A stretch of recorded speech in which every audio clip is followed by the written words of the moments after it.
오늘 이 시간에는 마태복음 5장 13절에서 16절을 통해서 세상의 빛이다 라고 하는 제목으로 말씀을 나눌 때 하나님께서 우리에게 큰 은혜 주시기를 바랍니다.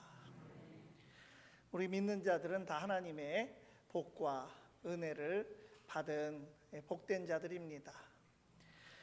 죄사함을 받고 구원받아서 하나님의 자녀가 되고 귀한 사명을 받은 자니까 얼마나 우리가 하나님의 큰 은혜를 누리는 존재입니까? 그러므로 그 은혜를 깨닫고 주님을 믿고 의지하면서 우리가 마땅히 받은 은혜와 복에 합당한 실천의 삶을 살아야 할 것입니다. 그런 의미에서 산상설교가 우리에게 선포하고 있는 메시지는 예수를 따르는 제자는 팔복으로 대표되는 하나님의 큰 복과 은혜를 받은 존재로서 그에 합당한 철저한 실천의 삶을 살아가라고 하는 말씀입니다. 특별히 세상의 소금과 빛이라고 하는 이 말씀을 지난주에 이어서 우리가 나누게 됩니다. 이 말씀은 은혜의 선포와 실천하라고 하는 명령 사이에 다리 역할을 하는 말씀입니다. 이 본문으로 보면 한편으로는 은혜를 말하고 한편으로는 실천을 말합니다. 너희는 이미 세상의 소금이다, 세상의 빛이다. 이렇게 하나님께서 세워주신 복된 존재라고 하는 은혜를 선포하고 있으면서도 소금임으로 맛을 내고 빛임으로 빛을 비추라 하면서 하나님께서 소금과 빛으로 세상에 두신 그 본질에 합당하게 우리가 사명을 감당하며 살아갈 것을 그리고 실천할 것을 함께 강조하고 있습니다. 본문 말씀이 중요한 것은 믿음과 행함의 관계를 잘 우리에게 보여주는 공식과도 같은 말씀이기 때문입니다. 이 말씀이 전하는 믿음과 행함, 은혜와 사명의 관계를 잘 기억하고 실천한다면 좋은 신앙인이 되고 좋은 교회가 될 수 있습니다. 우리가 하나님의 은혜에만 심취해 있고 또 복을 받는 데만 몰두해서는 안 된다고 하는 것, 은혜에 합당하게 우리도 받은 사랑을 세상에서 이웃에게 갚으며 살아가야 함을 말씀하고 있습니다. 또한 한편으로 세상에서 이웃을 사랑하고 사회봉사를 하는 것 참 좋은 것이지만 거기에만 중심을 두고 하나님의 은혜와 복을 잊고 살아간다면 그것 또한 우리가 근본을 잃고 또 기초를 허무는 공허한 실천임을 우리가 잊지 말아야 합니다. 그래서 믿음과 행함, 복음과 실천, 은혜와 사명이 분리되지 않고 하나임을 그것을 우리가 잘 알고 균형 잡힌 신앙생활을 하는 데에 좋은 교훈의 말씀이 바로 오늘 이 본문의 말씀이다라고 하는 것입니다. 예수님께서 말씀하신 세상의 빛으로서 살아가는 삶은 어떠한 삶인지 이 시간 우리가 함께 나누면서 우리의 갈 길을 발견할 수 있기를 바랍니다. 이 첫 번째로 우리는 세상의 빛으로서 세상을 향해 빛나는 삶을 살아가야 합니다. 14절 말씀에 너희는 세상의 빛이라 산 위에 있는 동네가 숨겨지지 못할 것이요.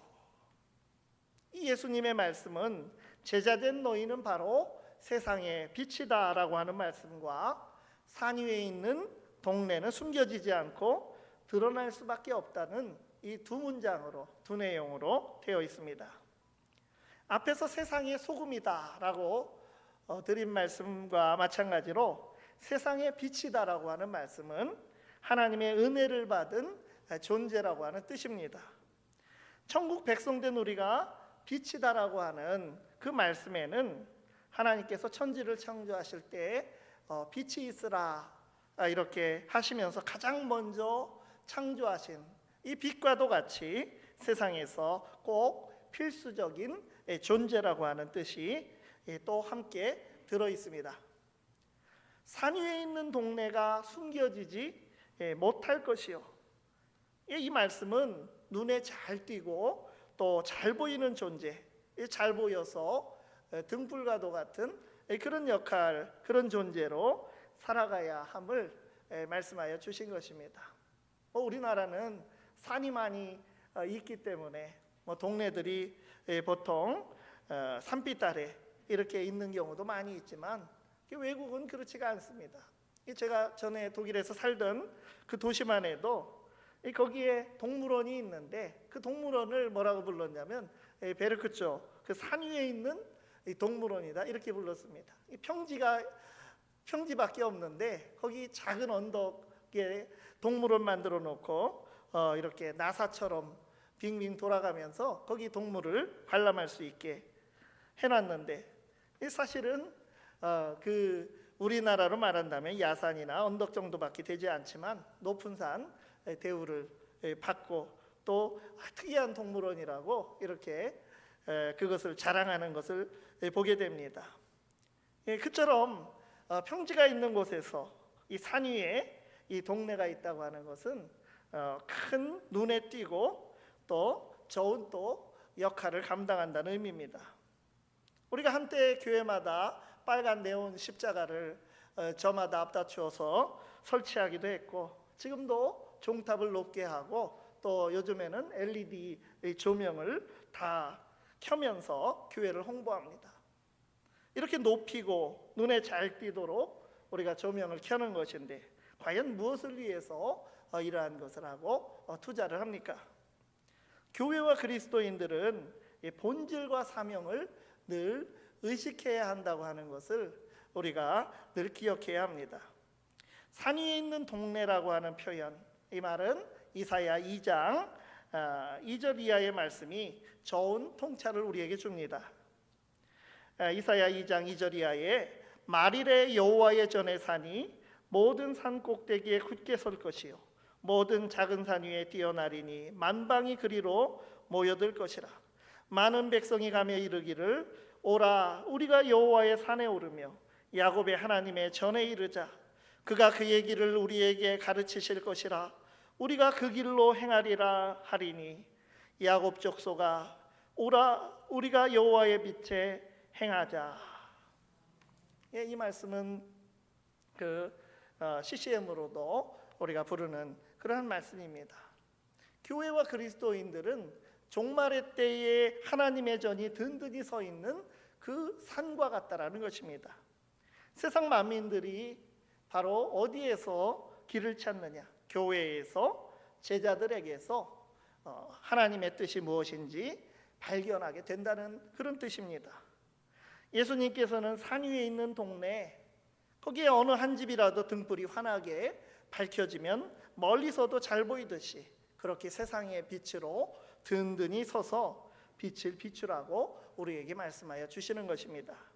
마치 예루살렘 시온산 위에 있는 성전이 잘 보였듯이 교회와 그리스도인들은 세상 속에 존재하면서 목표가 되어야 하고 이정표가 되도록 빛나는 존재로 살아가야 하는 것입니다.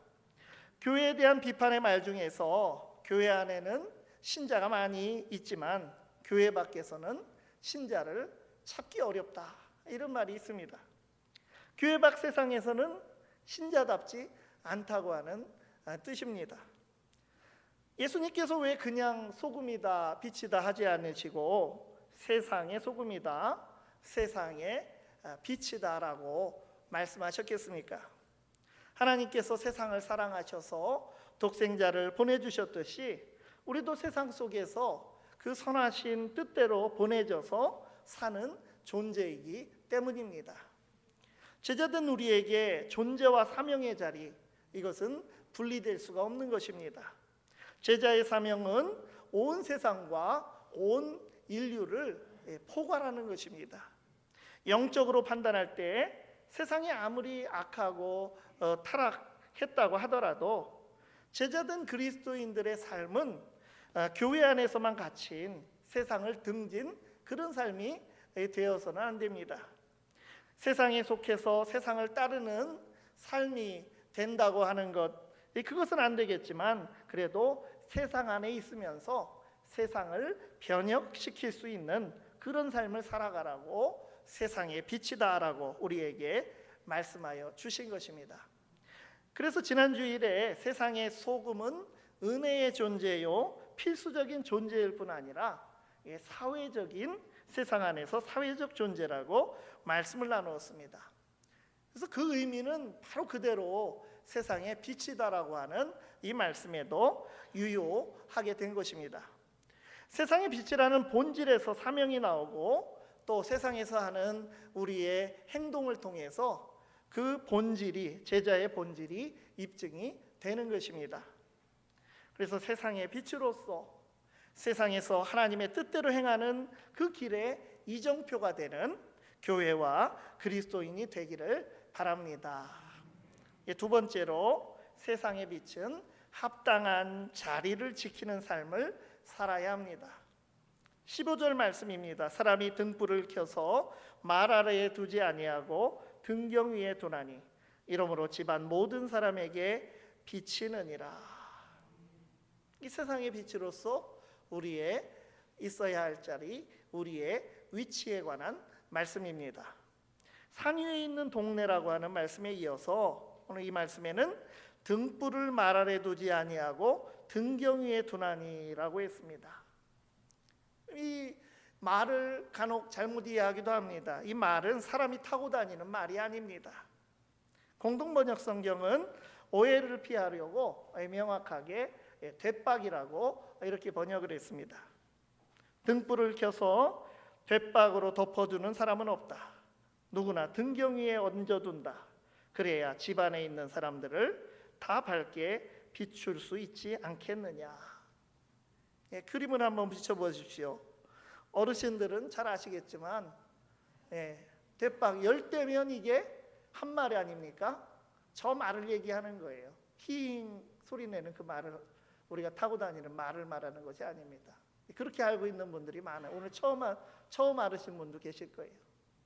저 말에다가 등불을 켜서 저 말로 덮어놓으면 이건 아무 소용이 없는 것입니다. 전혀 비치지 않고 산소가 부족하여 불도 금방 꺼질 것입니다.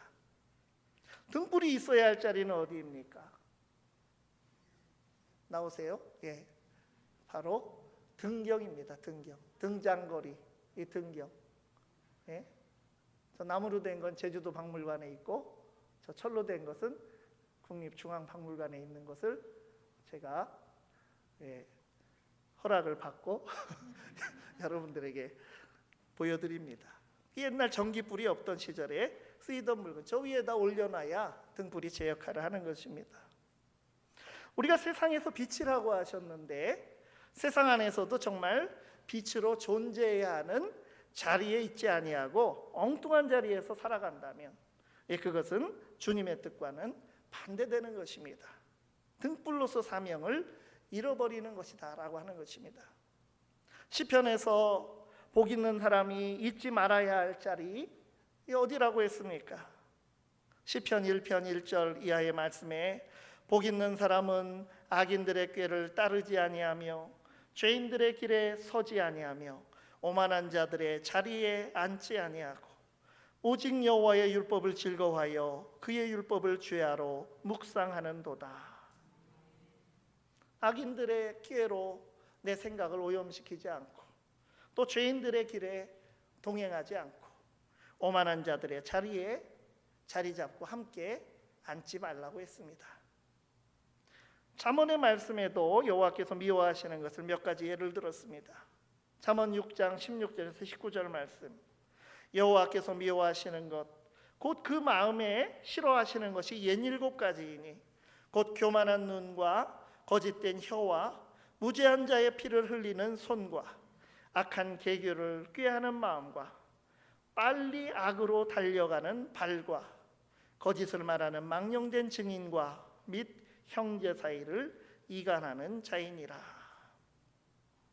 이 중에서 빨리 악으로 달려가는 발이라고 하는 이 말이 있습니다. 우리는 어느 자리에 가기를 좋아하고 또 어느 자리에 가는 것을 기뻐하고 또 부지런히 달려가는 거기에 가 있는 그 자리는 어디입니까? 우리가 지난 주일 오후에는 히브리서 13장의 말씀을 가지고 여전도 회원들과 헌신예배 말씀을 나누면서 예배의 자리, 기도의 자리와 함께 선행과 나눔으로 봉사의 자리를 잘 지키며 헌신하자고 함께 다짐했습니다. 우리가 하나님께서 보내신 자리로 먼저 달려가는 것이 중요합니다. 말 아래 둔 등불처럼 있으나 마나한 교회, 또 없어졌으면 하는 그런 그리스도인이 되어서는 안 됩니다. 세상의 소금과 빛이라는 말씀 속에는 이미 필수적인 존재라고 하는 그 뜻이 들어있는 것인데, 스스로 맛을 잃고 또 스스로 빛을 잃은 그런 삶을 사는 어리석은 교회와 그리스도인이 된다고 하는 것, 이것은 참으로 우리가 피해야 될 것이고, 또 그렇게 되었다면 회개하고 애통해야 합니다. 오히려 세상의 소금이 아니라 세상에서 해로운 독이 되고, 세상의 빛이 아니라 세상의 공기와 물을 흐리는 그런 사람으로 본분을 잊은 존재가 된다면 얼마나 주님께서 안타까워 하시겠습니까? 악으로 빨리 달려가는 발, 그것이 아니라 하나님의 뜻에 합당한 일을 하는 자리, 세상에서 사명의 자리에 빨리 달려가는 발이 되고, 하나님의 심어주신 자리를 잘 지키는 세상의 빛다운 그리스도인이 되기를 바랍니다. 세 번째로, 세상의 빛은 착한 행실로 사람에게 비치어 하나님을 더 빛나게 합니다. 16절 말씀입니다. 전체의 결론이 되는 말씀. 이같이 너희 빛이 사람 앞에 비치게 하여 그들로 너희 착한 행실을 보고 하늘에 계신 너희 아버지께 영광을 돌리게 하라. 이 말씀에서 빛이 무엇인지 이 말씀에서 찾는다면 너희 빛은 바로 너희 착한 행실입니다. 너희 빛을 사람 앞에 비추면 그들이 너희 착한 행실을 보게 된다고 하는 것입니다. 여기서 착한 행실은 우리가 생각하는 저 사람 착하다, 사람이 좋다, 그런 사람이 하는 행동이나 태도, 혹은 가난하거나 공경에 처하거나 또 소외된 사람을 도와주는 선행들, 자선행위들, 이런 것만을 말하는 것이 아닙니다. 그것들이 그 안에 포함될 수도 있을 것입니다. 그러나 기본적으로 하나님 앞에서 여기서 착한 행실이라고 하는 것은 빛과 소금이라는 존재에 합당하게 행하고 살아가는 행실을 그렇게 말하는 것입니다. 세상을 하나님 나라의 복된 가치들, 정의, 또 평화, 기쁨, 사랑, 이런 것들이 풍성한 세상으로 만들어가는 천국 백성이 보여주는 그러한 삶의 행실을 말하는 것입니다. 이 말씀에서 중요한 것은 세상 사람들의 반응인데, 이 16절 마지막에 무엇이라고 했습니까? 그들로 너희 착한 행실을 보고 하늘에 계신 너희 아버지께 영광을 돌리게 하라. 그러니까 너희 빛이 세상 사람 앞에 비치게 하는 삶, 그렇게 너희가 착한 행실로 세상에서 살아간다면 세상 사람들이 그것을 보고 하늘에 계신 너희 아버지께 영광을 돌리게 된다고 하는 말씀입니다. 성경에 하나님은 업신여김을, 옛날 성경에는 만우리 여김을 받지 않는다, 이런 말씀이 있습니다. 갈라디아서 6장 7절 9절에 스스로 속이지 말라. 하나님은 업신여김을 받지 아니하시나니 사람이 무엇으로 심든지 그대로 거두리라. 우리가 선을 행하되 낙심하지 말지니 포기하지 아니하면 때가 이름에 거두리라. 그러나 어떻습니까? 우리가 어떻게 하느냐에 따라서 하나님은 업신여김을 받을 수도 또 안 받을 수도 있습니다. 우리가 잘못하면 우리가 믿는 복음이 무시당하고, 또 우리가 속한 교회가 무시당하고, 또 우리가 믿는 진리가 부정당하고, 우리가 믿는 하나님이 업신여김을 받게 되는 것입니다. 가스펠 투데이라고 하는 기독교 언론이 있습니다. 매주 특이하게 이 언론에는 인터넷으로도 접근하실 수 있는데 빅데이터로 보는 한국교회라고 하는 기사를 내보냅니다. 여기서 주요 12개 일간지와 또 5개 방송사의 기사와 뉴스에서 한국개신교에 대해서 어떤 말을 많이 언급했는가, 이것을 이제 빅데이터, 요즘에 빅데이터를 분석한 자동으로 이것은 구글을 통해서 분석이 됩니다. 이것을 보여주는 그런 기사를 씁니다. 보통은 부정적인 말이 많이 나오는 것이 참 안타까운 말인데, 지난 4월 마지막 주에는 이러한 결과가 나왔습니다. 저기서 지금 큰 글씨로 나온 것이 더 많이 언급되고 또 사람들에게 관심을 많이 받은 것이다라고 할 수가 있습니다. 어떻게 됐습니까? 의외로 가장 많이 언급된 것이 무엇입니까? 하나님이라고 하는 단어가 가장 크고, 그 옆에 잘 보면 오른쪽 밑에 한교총, 한국교회 총연합이라고 하는 이 단체가 가장 많이 언급된 키워드로 나오고 있습니다. 이것은요, 4월 달에 기사가 났는데, 동해안 산불 피해 지역에 화재로 집을 잃은 가정에 한국교회가 연합해서 사랑의 집 짓기를 해서 그들을 돕겠다. 이미 지금 52개 가정을 했고 더 72개 가정을 선정하겠다라고 하는 말을 최근에 들었습니다. 한 20억 원 정도 이미 모금을 했습니다. 이 기사가 나오면서 사회의 관심을 많이 받게 되니까 이렇게 빅데이터에 하나님이라는 이름이 평소에는 그렇게 되지 않았는데 그렇게 떠오르게 됐다는 것입니다. 그때 인터뷰할 때 하나님의 뜻이라는 말을 그 인터뷰한 사람이 언급을 했습니다. 그러다 보니까 하나님의 이름이 이렇게 키워드가 되고 핵심 단어가 되었다는 것입니다. 우리가 비춘 빛으로 인해서 하나님이 영광 받으시고 조명을 받으시는 것입니다. 이사야 선지자는 해도 아니고 달도 아니라 우리에게 진정한 빛은 하나님이시라고 했습니다. 이사야 60장 19절 20절 말씀입니다. 다시는 낮에 해가 내 빛이 되지 아니하며 달도 내게 빛을 비추지 않을 것이요 오직 여호와가 내게 영원한 빛이 되며 내 하나님이 내 영광이 되리니 다시는 내 해가 지지 아니하며 내 달이 물러가지 아니할 것은 여호와가 내 영원한 빛이 되고 내 슬픔의 날이 끝날 것임이라. 예수님께서는 나는 세상의 빛이라고 말씀하셨습니다. 요한복음 8장 12절 말씀에 나는 세상의 빛이니 나를 따르는 자는 어둠에 다니지 아니하고 생명의 빛을 얻으리라.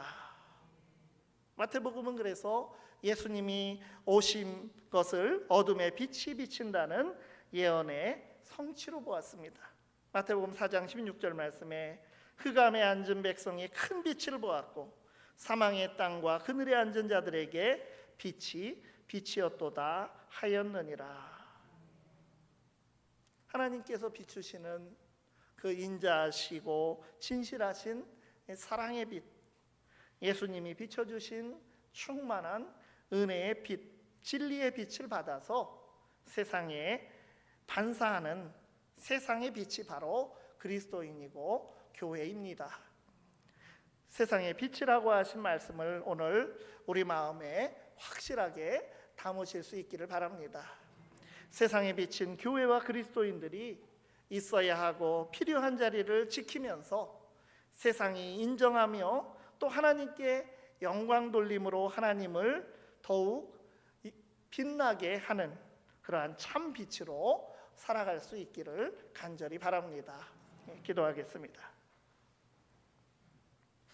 참 빛이신 하나님, 우리에게도 세상의 빛이라고 하셨사오니 우리에게 비추어 주신 은혜의 빛을 받아서 그 생명의 빛, 사랑의 빛, 진리의 빛을 우리도 세상에 비추는 등불로서 살아가게 하옵소서. 주신 은혜에 합당한 사명의 삶을 살아가게 하시고 우리로 인하여 하나님이 존귀하게 여김과 영광을 받으시는 빛된 삶을 살게 하옵소서. 어두운 세상에 빛으로 오신 예수 그리스도의 이름으로 기도드리옵나이다. 아멘. 우리 찬송 552장을 함께 들으시고 준비하신 예물 봉헌